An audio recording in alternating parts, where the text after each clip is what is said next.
Okay, so let's just get cracking. We've got a lot of really interesting and important things to discuss and to share today, and I really hope that this is a very, very useful session for you all. Okay, for all of those that don't know us, our name is Brightbull.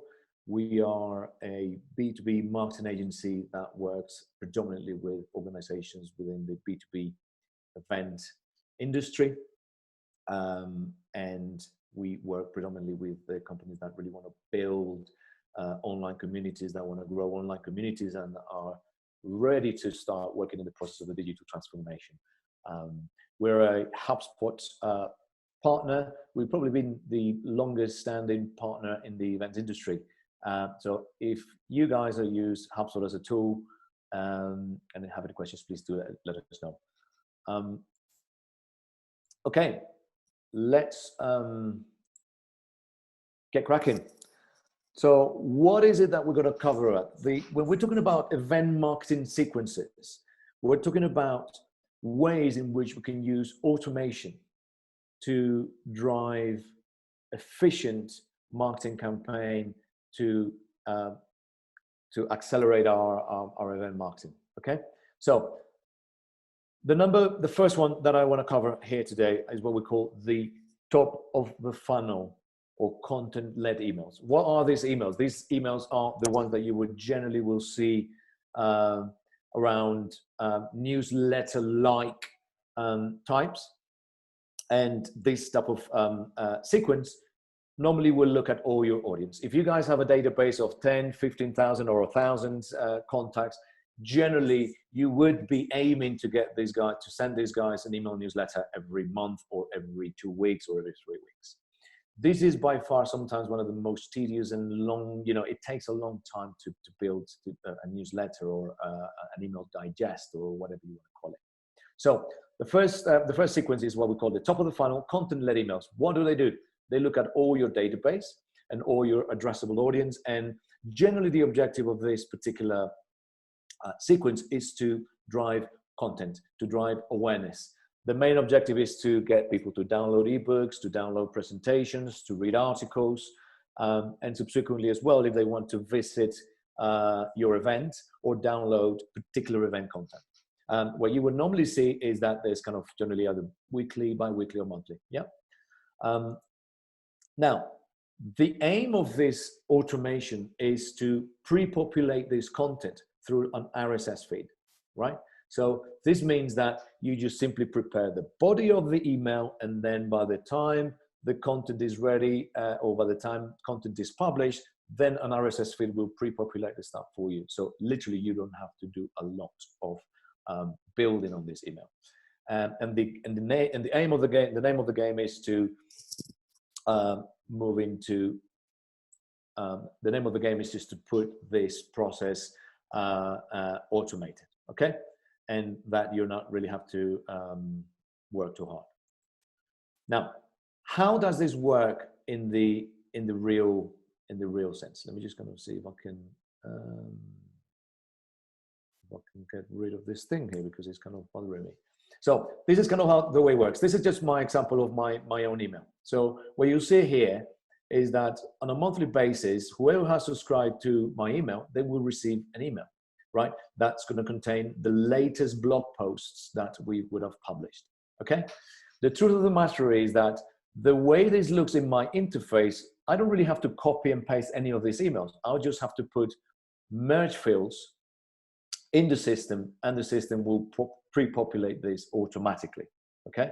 So for me, I don't really need to touch these emails, and they would automatically be self-served. If I was going to prepare this would eat up probably half day of my team's time to deploy. Now, what is the purpose of these emails? At the end of the day, we want to sell it. We want to sell our event. We want to drive people to the content of our event. And this is kind of what we would then adjust. But this is something that you will do just once a month, according to the type of events or anything that you have that you're promoting at any point in time, and that's it. Okay, so that was the first one. That's the easiest one. And an RSS feed, basically your blog, or even if you curate content from other third parties, all of these tools will have an RSS feed, and all these things would appear in your email. Okay, fairly simple, something to do. Now, the second type of sequences are the sequences that you will work on the middle of the funnel, or what we generally look at, the event marketing sequence, right? So these sequences are great if the marketing team is the one that writes the content. It's not so much as good if the production team or the content team on the program side of things is the one that produces the content, because then you're relying on a third party. It does not have to be fully automated, but you can create a template outreach that is going to work for you.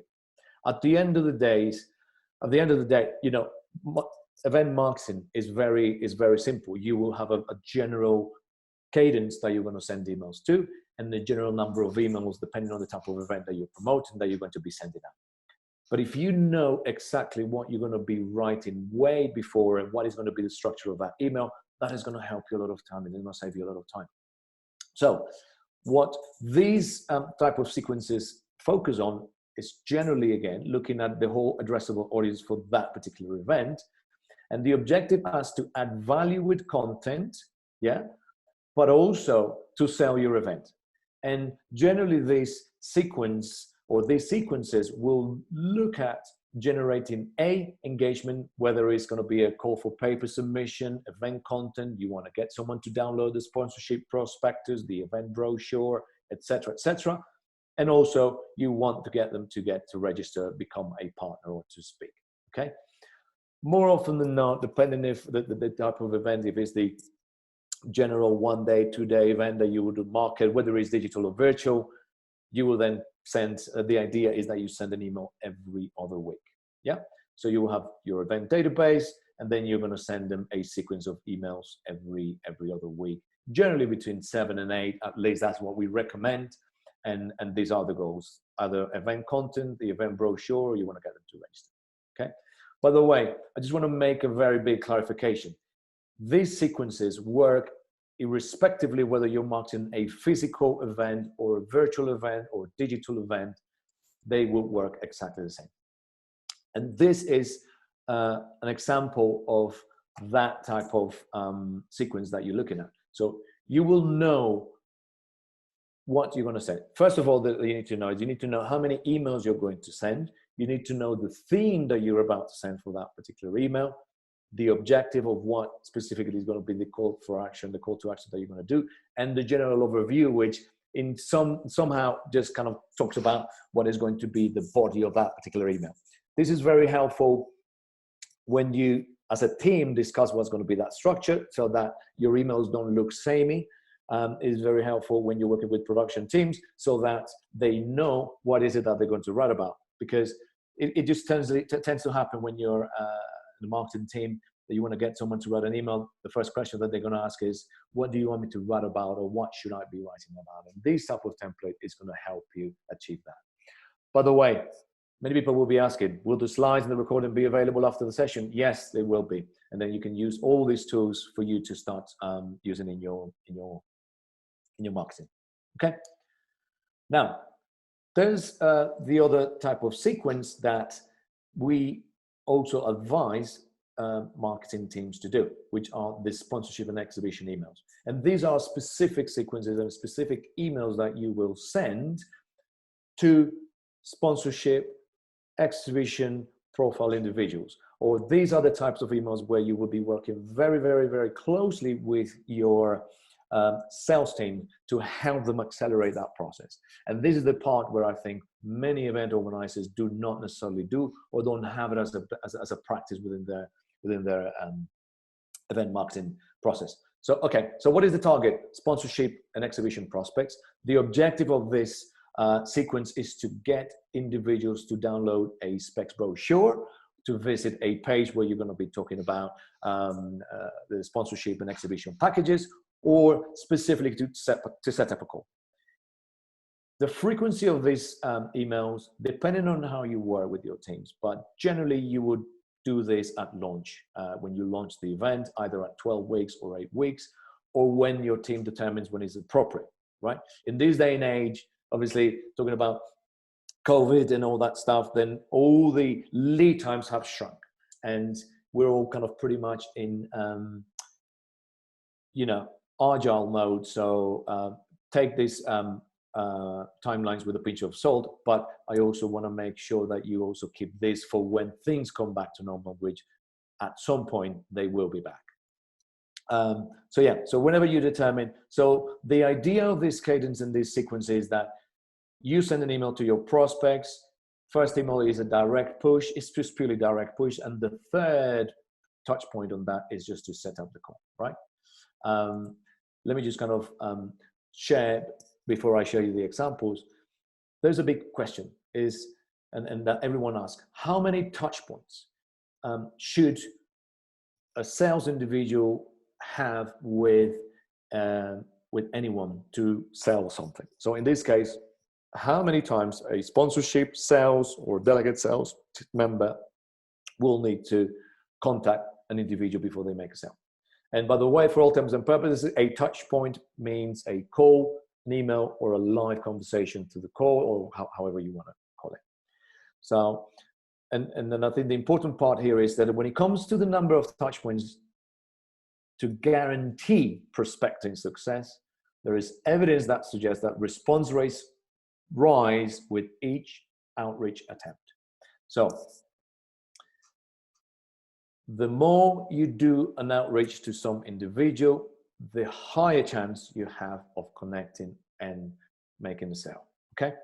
Now, this is kind of when I wanted to kind of touch the number of touch points in B2B that you will need to do outreach for an individual is 8. Okay. Many sales individuals, many marketeers, or many organizations stop at 3, at 4, and 5. Okay. And using statistics from our partners HubSpot and using statistics from all the different B2B media, the number 8 is the magic number. So statistically it's been proven that more than 8 touch points, then the law of diminishing returns, it comes into play. That means 8 or more, then the person then is unlikely then to start to get in touch with you. But less than 8, then that means that you have not necessarily gone through the proper, that you have not put the proper effort into it. So for all marketers out there, I know that you guys probably send many emails, 6, 7, 8. That's kind of why we're recommending a cadence of at least 8 emails across the cycle. When your sales guys come into play, then that we have to take that factor into account. But it's understood that like when you pass some leads to your sales team, you are no longer doing the marketing in the way that you should, right? So another thing is, how many touch points does that work for you? It's important that you guys have that question internally within your teams, right? But the general sentiment from our experience in events is that organizations do not do enough touch points to try to progress people to the sale. And by the way, it is important to understand that you do not do the same touch point, i.e. it's not all about email, it's not all about calls, it's not all about cold outreach. You mix that, okay? One little thing that I wanted to kind of highlight when you're sending the sequences out and follow-up emails is that you need to make sure that you do it 5 minutes before the hour or 5 minutes after the hour when you send out your email marketing campaigns and when you schedule these automated messages. Why 5 minutes before the hour? Because before a meeting takes place, generally the 5 minutes before that meeting, people are looking at their phones, people are looking at their email. Why 5 minutes after the hour? Just in case that someone's attended an event, someone's attended a meeting, 5 minutes after, the first thing that they're going to do is just go and check their emails. Okay. Now, let's look at the bottom of the funnel and the lead nurturing sequences, right? So these are sequences that we're talking about when someone has already downloaded a brochure, when someone's already engaged, when someone's hit certain lead score, then you will look at what we call the bottom of the funnel or the lead nurturing sequences, which is all about clicks, whoever has clicked and whoever has done all these elements. Now, And these are going to be event-related action. This is all pure event marketing, okay? So who's going to be the target people for your lead nurturing campaign or for your lead nurturing automation? People that have clicked, people that have visited your site, people that have downloaded specific material that you have available, or people that actually have visited a registration page. So, or what we call the cart abandonment. And the objective is just to get those people that have performed this action, you want to get them to actually register. Yeah. And then you will see that we're having the same kind of sequence. If you want to have more type of touch points into this lead nurturing sequence, it's okay. The reason I'm just suggesting 3 is simply because it's just easier to implement and you can get started ASAP within your automation, okay? So the frequency of these emails, and I think this is very, very important. The first email, so the first email is gonna take place 2 days after the action's just taken place. So if I have downloaded a brochure on your website, or if I have downloaded anything on your site, after the first 2 days, I want to be receiving an email, right? Which is a direct push. A direct push, and you'll see example later. Then the second email, then you will send after 2 to 3 days after this email has been sent, and a call after 2 or 3 days, right? Which is, and when I'm saying a call, I'm talking about fine-tuning your marketing automation system to send a message or to send a notification to Mr. Sales Guy and say, look, this guy has finished this sequence, he hasn't registered or he hasn't performed any action that would lead us to understand that he's intending to book. Why don't you give them a call, right? And the objective of this is to get the person to register. Now, this sequence should not take more than a week, okay? So just to repeat, if someone's downloaded a brochure on your website, by the end of the first week of that action that had taken place, they should have received 3 touch points from you trying to get them over the line, okay? And whether this is registering to an event, attending a webinar, attending a virtual event, or a sales call specifically about sponsorship, okay? The message should be short, to the point, and instilling a sense of urgency. No more than 2 paragraphs is what I personally recommend. So this is the example of how, as I call it, a hot lead sequence should work. And the reason why we're suggesting the marketing teams build these sequences is because in some cases, I don't know how many times in your specific cases happens. It'll be interesting to see through the chat panel if this happens to you. You passed on what you think is a hot lead to your sales team, and how long does it take, or how much control do you have over if that person or that individual or that company has been contacted or not. More often than not, this takes a bit of a long time, and then we just don't really have that clarity. So marketing working in conjunction with sales to help speed out that process is a key recommended element. So let's see an example of that. The first touch point, day 1 email. Basically, you've shown some interest, Mr. Prospect, right? So hello, Mr. Prospect, you've shown some interest in our event, blah, blah, blah, name of the event, etc.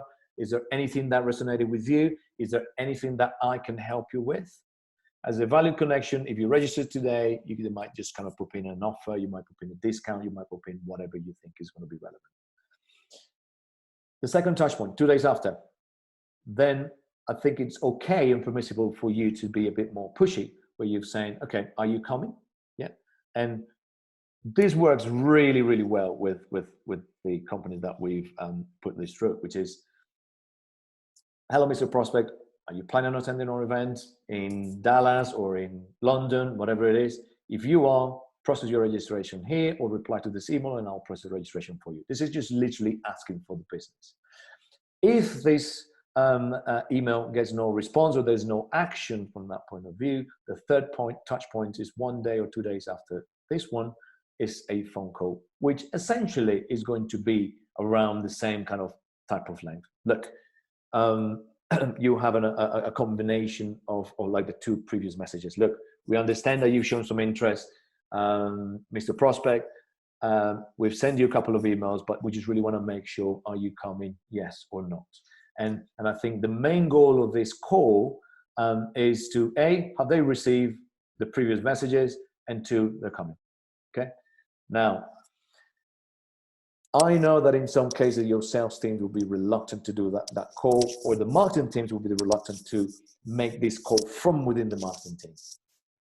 For this process, you do not necessarily have to have sales training, because what you're asking is just check-in. So I will see this more as a customer service call, and it should be positioned as a customer service call that you're really going to understand. You don't really need to pitch them about the event. You don't really need to tell them anything about the event, because remember, they would have already expressed their level of interest or digital interest in your particular event or in your particular thing that you're promoting. Okay, so I hope that's cool. That's helpful. Now, the other types of sequences are the ones where we call it customer success, or what I call the now what is going to happen. And the now what looks at building excitement. This is very, very, very relevant for exhibition marketing or expo, or those events where you're not charging for it. And who are you going to target with this? You're going to target all the people that have registered to your event. So all the attendees, all the people that have expressed that intention to attend. The objective of this is to get them excited about coming. We all know that the turnout rates in exhibition are about 50%, between 40 and 60% turnout rates. We all know that for a digital event, we all have a turnout rate of between 45 to 55% turnout rate. So even if you get people signed up to your event, that doesn't mean that they're going to attend. So you need to kind of build momentum up. So the objective is to get them excited so that they can show up, right? And very likely for people to do the referrals. The frequency is that this sequence can be done 3 or 4 weeks before the event takes place. But I think, to be honest, the cadence of this sequence varies greatly from company to company.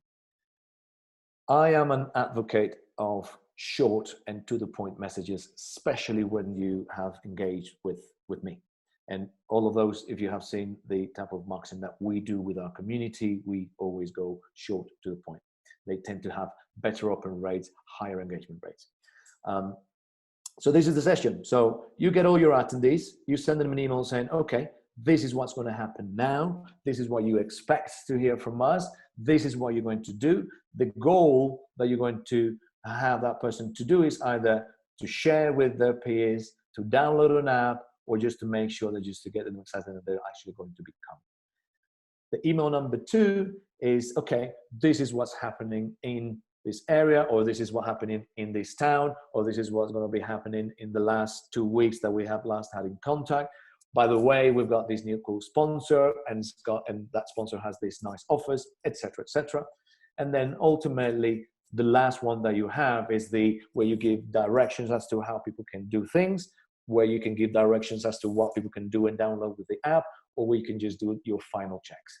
This is very common, as you would have seen. If you would have signed up to a webinar or any webinar that you guys run, these are all preset. The problem with that is that they're like pretty boring emails and then pretty non-excitement emails. And I think this is kind of where the marketing teams can just then adjust this messaging, but also adjust the marketing automation platforms for these messages to look very cool. By the way, this is very good. This is the opportunity to use video in your messaging. Amazing. It works real wonders. Okay. I want to share with you other automation examples, and I'm gonna share with you specific sequences and a specific wording that you can then use. Okay. Now, every time you get someone, this is all these emails that you can do for automation, right? So these are the lead and follow up, and as I call it, thank you messages.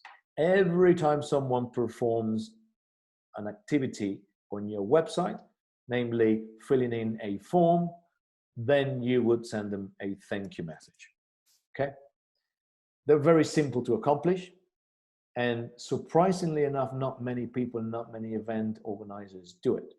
But this is the best opportunity that I have to add value to the people that engage with you. And it's an opportunity for you to upsell and bring the event into the picture specifically, because you guys know that I am all about online communities. I'm all about top of the funnel content, inbound marketing. So if you have a presentation, if you have to download, anyone's downloading brochures, anyone's downloading speaker interviews, the follow-up email is your chance for you to start presenting additional content or to start presenting your event. Okay. And this is the example. This is like an example, a very, very simple example with the merge fields that you will then use. And I'll talk to you about it. And this template is there for you guys to use. I'm going to quickly check my question panels here. I'm going to see something here. Okay, fine, we're good. Okay, so the thank you email. So the thank you email is after someone engages with you, fills in a form on your website, you're going to send them a quick email saying, hello, Mr. Prospect, thank you for requesting whatever they downloaded. I have attached it here for your reference. Yeah, and then is there anything that I can help you with? Is there something that, you know, is there this additional element that you can read? I am responsible for, and it depends. This is kind of how it varies from every company, but then you can then send this email from your production person if they are requesting a speaker slot.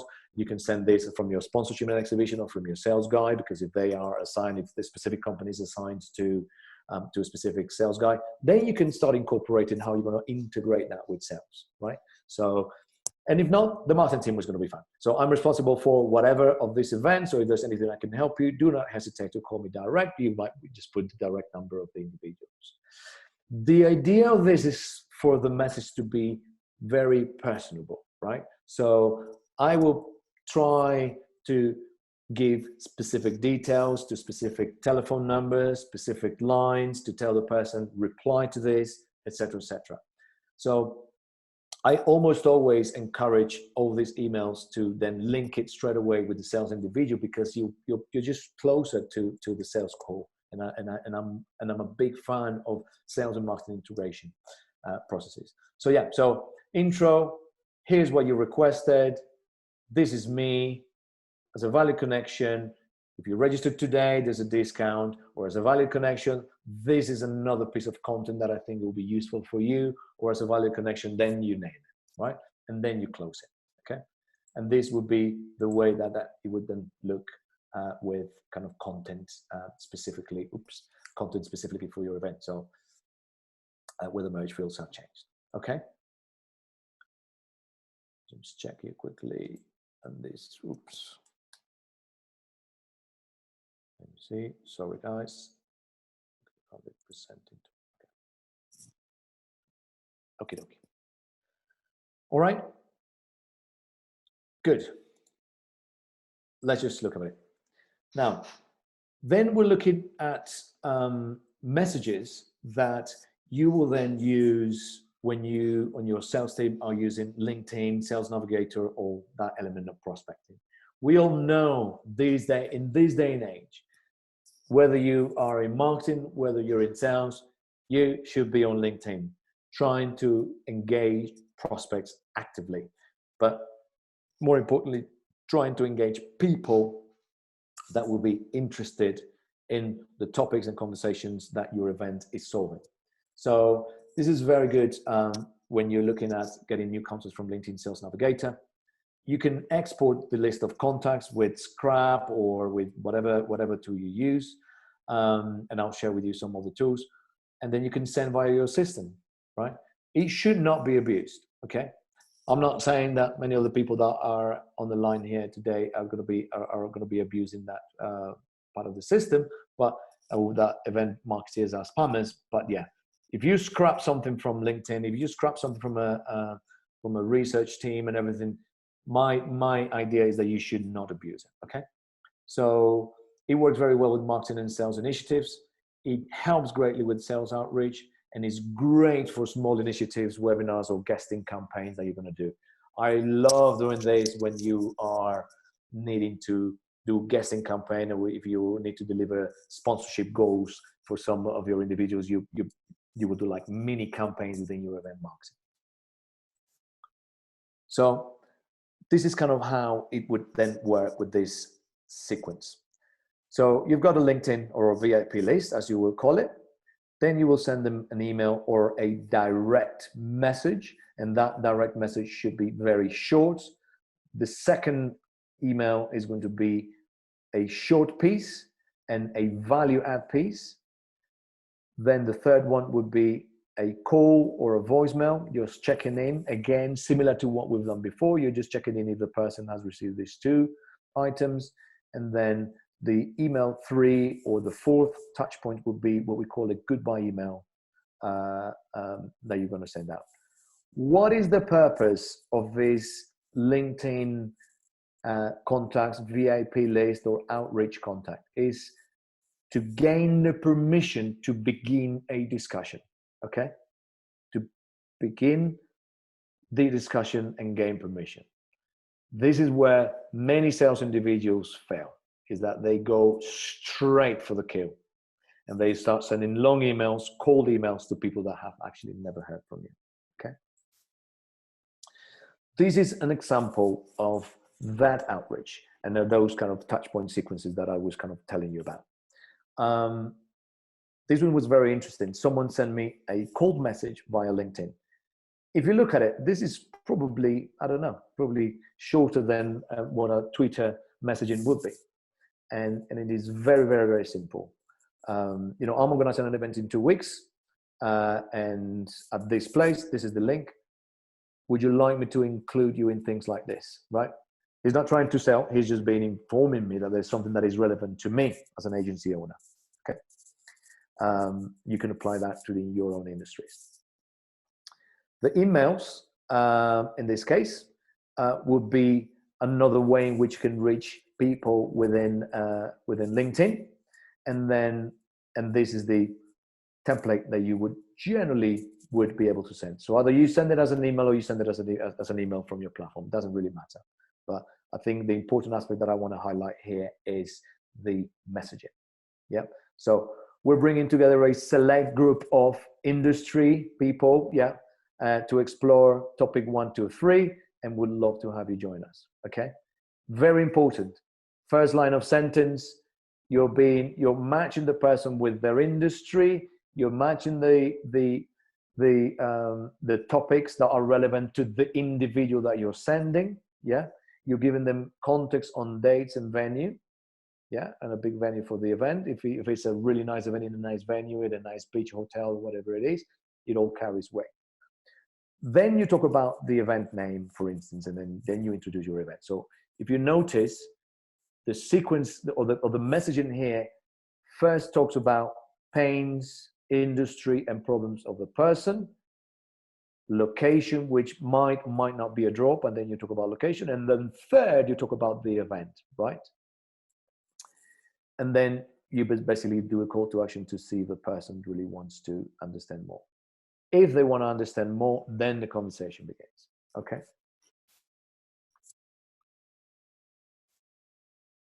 There are tools that you can use to do this outreach in an automated manner, okay? I know that many of you will be familiar with the tool Scrap, but then there's tools that you can see that will help you automate this. And when I'm saying automation, is that it will tell you exactly when and what needs to happen, and you can then even schedule the messaging as and when it needs to play. It's pretty cool, okay? Although I want to make sure this presentation is not about tools, I'm just giving this as a pure informational basis. Okay, this is something that, again, lead scoring. Lead scoring is not a new term. It's not something, but not many companies do. And even those companies that do not necessarily automate the process of notifying your sales guys that someone's hit certain scores. So why is it really important to build automation around lead scoring and build automation around the notification for that? It's just because you don't really have to do that. You don't really then have to be monitoring your leads on a single day, on every day, all the time. Especially right now when we're running webinars, when we're doing virtual events, when volumes of response have just literally exploded, right? So marketing teams right now don't have the time to do these things. So the objective of this is to prioritize follow-ups, okay? So you want to make sure that anyone that has performed certain, that has reached certain score, that has reached certain qualification online, as soon as possible, they're passed on to the person that needs to deal with them. They're going to save you time, and it's going to help your team and your sales team focus on real sales opportunities. And then again, the passing, I think the important aspect here, the kicker here for the marketing team is the passing of the leads to the relevant sales individual. So the sequence goes like this. So you would normally have a lead scoring sequence, right? And the lead scoring sequence is going to dictate, you know, what's going to happen here, right? So when someone hits a score of whatever you determine is the right thing as the first trigger point on your automation, when someone hits this score, then you are going to send a notification to your sales or marketing team, wherever it is relevant. And then you can also get your CRM and your automation to create a task for the team member. And a task might be, hey, check this guy out, make a call to these people, do whatever it is. And then finalizing that is that you add that particular contact to what we call a hot list. So that if the sales guy or you as a marketeer want to go and revisit who are my best lists, you can always go to the pot on your list and pass that on as you would normally would, right?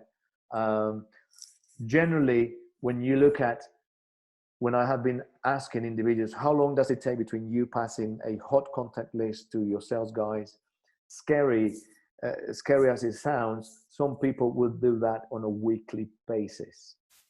And just so you know, by the time someone is really, really hot, that someone is really checking your website, when someone is engaging with your contact, by the time they lose interest, it's 24 hours. So this is the big differentiator between calling someone when they're really hot and catching someone when they're not really interested. The metaphor that I use, do you want to have a glass of water when you're thirsty, or do you want to offer that glass of water when you have already kind of had 2 or 3 glasses of water and you're no longer thirsty, right? I know where I want to kind of direct everything internally. I know where I want to do. I want to have my glass of water when I'm thirsty. And the same thing happens when you prospect when they're online, okay? This is just an example of the lead scoring example. I'm not going to go into a good level of detail on that. I'm sure that you all will be doing something similar on this front, okay? This will be the general internal email template, right? So this is an email that will be sent internally within your company, yeah? And, you know, hot lead for event name. Hey guys, this is a lead that you follow up. They hit a score of whatever. And then through merge fields, you just normally kind of get these guys to contact, right? You see all the merge field that you can have and that you can put. Because if you're using some sort of HubSpot, Pardo, Salesforce, and everything, the information about how many pages they visited, what was the original source, and everything should be there, okay? This is going to help you guys reduce sales slumps and cadence between one touch point and the other one, and is going to generate a series of actions that are going to cause less friction in the sales process. And then also, this is going to come with a deep understanding of your customers' buying behavior, okay? Now, there is another aspect of where I'm talking about using what I call a live prospect reporting. And this is nothing else rather than allowing your CRM, yeah, allowing your CRM through Chrome and everything to notify, yeah, people and notify your sales guy or notify you as a marketing if there is any activity occurring in real time, okay? The previous step was about sending messages, creating tasks on the CRM. This is about live prospecting, okay? And this is kind of where I'm kind of talking to you guys about. I would have, like personally, I use HubSpot to run my marketing. And then every time someone engages with my content, on anyone that someone engages within, I will be able to see what's happening, right? So I will be able to see in real time who is checking my site, which page they're checking, and what they're going to do, and any previous activities that we might have had with those individuals. Yeah. I can see that Lucio is in this session, so you can see that probably one of the team members of your company have been around at some point previously. So, and then you can see if someone, like this is for a sales process. This is just kind of very interesting if someone is understanding, if someone's reviewing an assessment, if someone's reviewing next steps, if someone's reviewing proposals, if someone's reviewing pricing pages. Very, very useful, because if I am a sales guy, and if I know that someone is checking a pricing page and I know that person and I have spoken to that person, that is a reason for me to pick up the phone and call. That is a reason for me to send them a nudge and a follow-up message, okay? The tools that you can use with that, Engage is very good, VWO, and the HubSpot sales tool also comes with that. Now, the other part, which is I see many event organizers using, is using bots to assign to relevant teams, right? So you need to be able to understand and to have other type of insights from your customer, right? And also at the same time, you want to elevate the user experience on your website. We all know that we do not like to pick up the phone or to fill in a form that we're going to get someone in sales teams to call us. And what I'm referring to here is that you will see, I'm just going to try to press play on this slide. Let me just see, this one is not kind of actually making, give me a quick second. I think I'm going to,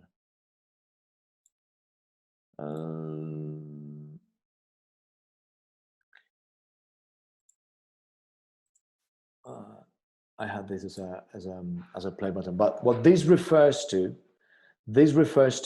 of when you go onto a website, you will then going to be able to see pages on your on the bot that will then, so you have the little message and say, hey, hi, can I help? And then you see this is the bot from company X.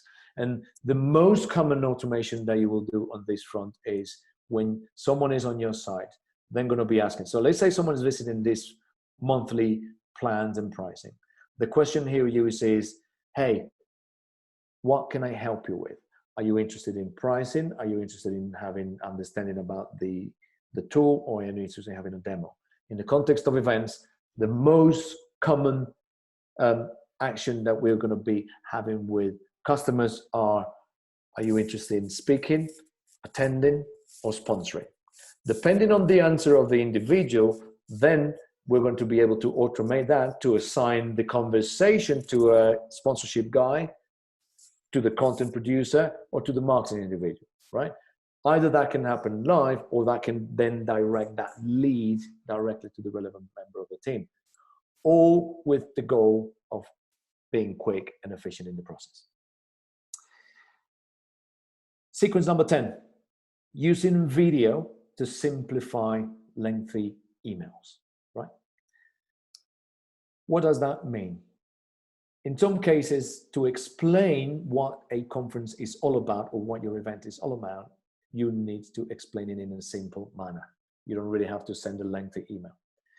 You can use this internally for other teams and suppliers. So for marketing teams, using video is great when you want to speak to your designer and tell them exactly what changes you need done in certain areas. When you're speaking to your web guys, you want them to follow certain process, or do you want to review certain process that you want to share with other teams. But also, I think on the sales process, it can be used to incorporate it in your outreach process and getting users excited to come to your event. This is kind of where I'm referring to on the sequence of building excitement. This is kind of when you can use video from the main speaker, from one of the key panelists, from the conference director, from the event CEO, whatever you name it, whatever you think is going to be carrying a lot of weight. This is when you can use the video to deliver that message. Tools that we use, or that you should be using, all of them are free, is Loom and Vidyard. That, if you use the Gmail, you use the Gmail suite, it's very easy to incorporate that, and it's very easy to incorporate it in Outlook as well. And again, the best thing is that it's free, right? You don't really have to pay heavy subscription prices for it. And then I think that's kind of pretty much reaching the end of the session. I want to move into questions, if I may. Let me just a quick second. If you can kind of probably, I'll give you a time to review that. Let me just check the question tool. Don't know why I'm not seeing it. Okay, I got now the question tool. Fine. So, and here, I just want to do. Give me a quick second here.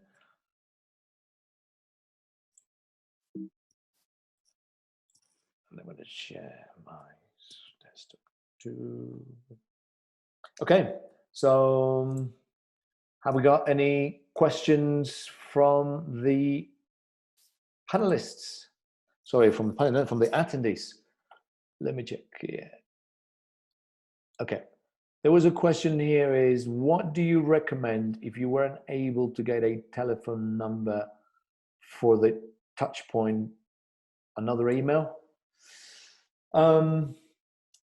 I think that what you would then normally do, ideally you would like to get the telephone number. My suggestion is do a LinkedIn email or in-mail, or try to reach out to that person directly. And to be honest, if you are at a third touch point and you don't have a telephone number, I would call it a day, because very likely they would have already been receiving messages from you from the marketing pieces, right? So you have the top of the funnel sequence where you're sending email marketing campaign or content marketing campaign. They responded to that. You've sent a 2 touch point email. There's no point to send a third.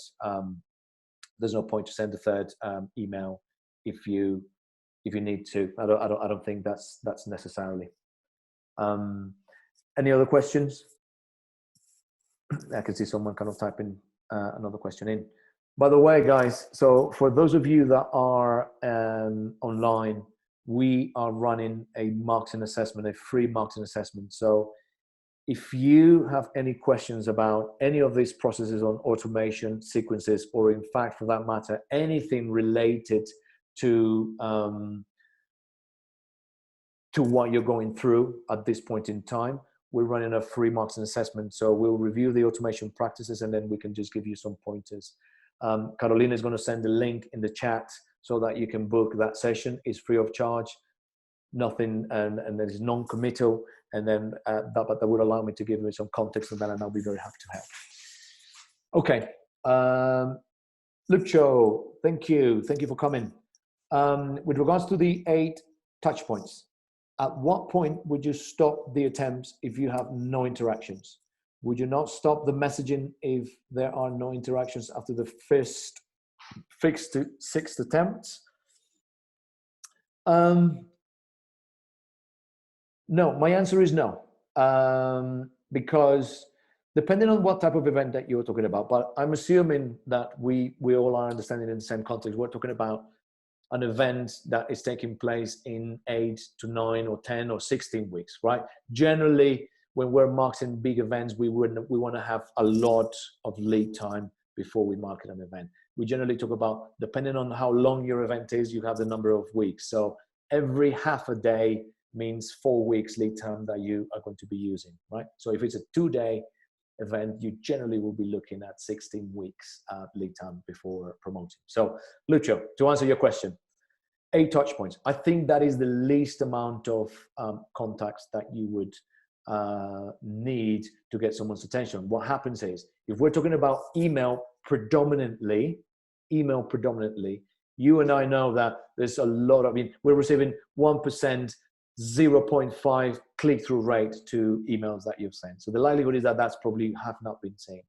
But you would have then sent, let's say you start your sequence, let's say if it's email only, 5-6 attempts is fine. But bear in mind that if someone then raises their digital hand to say, oh, this sounds interesting and everything, then your sales guys, or even you from the marketing point of view, are going to do another sequence of either 2 touch points or 3 touch points. Some sales guys will contact someone 3, 4, 5 times.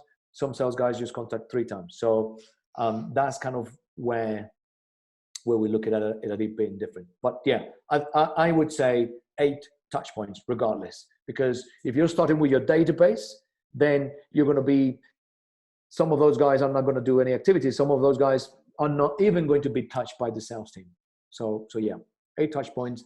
But we all expect that they will respond to some sort of email beforehand. And if you have a means in which you're going to classify contacts as to, oh, this is a hot lead, then they're going to enter into another pattern. I hope that I answered that, Lucio. If I haven't, we should connect and discuss it further. Eduardo de Almeida, thank you. Strategies is a little bit of an unfair question with 8 minutes to finish the webinar, but could you talk about the strategies in the pandemic period? The strategies in the pandemic period, in what way, Eduardo? In what way? Strategies in the pandemic period as to how you should do your marketing, how you should do your tone, how do the sequences work? If you can help me understand that better, that would be very helpful. I'm going to assume that you're talking about strategies of the pandemic or strategies right now.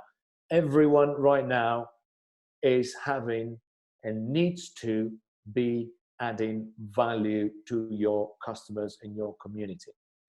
Very likely your company, if you're in events, are looking at either A, pivoting into something virtual, or B, releasing a series of webinars, or C, thinking about the event that you've postponed until later in the year or later or next in 2021. The name of the game right now is community. Community is adding value, understanding your customers' needs, understanding your customer challenges, and you stepping up to help with the customer challenges. Almost what I've been doing right now in the last month or so. We generally release the webinar every month. We've just accelerated that to release the webinar every week. We have a mastermind group. We're posting a blog once a week. So in the same wavelength, you should be doing that sort of stuff as well. So you might have content from previous events. You might have nice presentations, nice videos, or anything that has occurred in the past. And then in that sense, you should then be sharing that with your audience. If you do not have that, all members of your team should be speaking to your customers, previous customers, or your prospective customers to try to understand what it is that they really want to do. There's one common thing that everyone wants to find right now. Your clients, your prospects, everyone out there is asking the same question is, what should I do now? What am I about to do in the next 6 to 12 months? If you as an organization are able to help them navigate and help them find the answers to that, you're going to be top of mind, you're in the winning game, and they're going to remember you for what you've done right now, and then they'll reward you with attending their events. I can't see more questions coming in at this point in time. Let me just see if someone actually probably would have sent that there. Fine. Okay. Carolina's just mentioned that she doesn't have the link to, we don't have the link right now for the assessment. I'm just going to help you guys, and I will send it to you through the follow-up email. The recording is going to be available. The slides are going to be available so that you guys can kind of access it. We have another 4 webinars coming up in the next 4 weeks. So I'll encourage you guys to sign up for those webinars. We're going to put the links in the chat panel. And yes, other than that, thank you very much. I'll appreciate your time. I'll appreciate your attention, and I look forward to seeing you at some point. Take care. Thank you very much.